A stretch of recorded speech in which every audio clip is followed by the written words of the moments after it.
Welcome to this DelftStack tutorial video.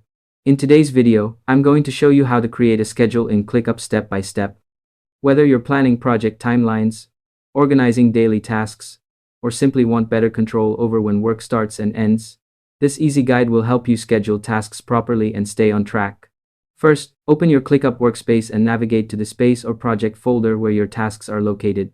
Once you're there, look through the task list and identify the task you want to schedule. If the task doesn't exist yet, don't worry, you can quickly create a new one by clicking the Add Task button and giving it a clear name. Make sure to save the task so you can apply scheduling details correctly. Next, click on the task to open its details panel. Inside the task window, look for the Dates option.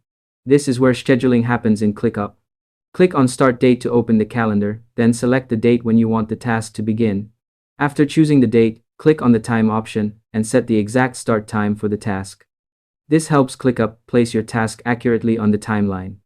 Once the start date and time are set, ClickUp will automatically move you to the Due Date section. Go ahead and select the date when the task should end.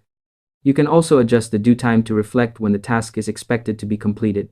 When you click outside the date picker, your schedule is instantly applied to the task. To make the process smoother, here are a few quick tips. Always double-check your time zone settings, make sure tasks are assigned correctly, and avoid overlapping schedules unless intentional. Doing this beforehand can save you confusion and keep your planning clean and reliable.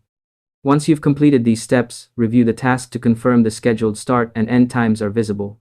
After that, you should be able to see your scheduled task clearly in calendar view.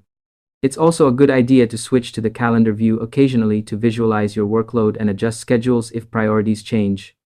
And that's all there is to it. By following these simple steps, you'll be able to create a schedule in ClickUp easily and efficiently. Thanks for watching this DelftStack tutorial video, and I hope you found it helpful. If this helped you out, feel free to share it with others who might be learning ClickUp too. Why not make someone's day easier?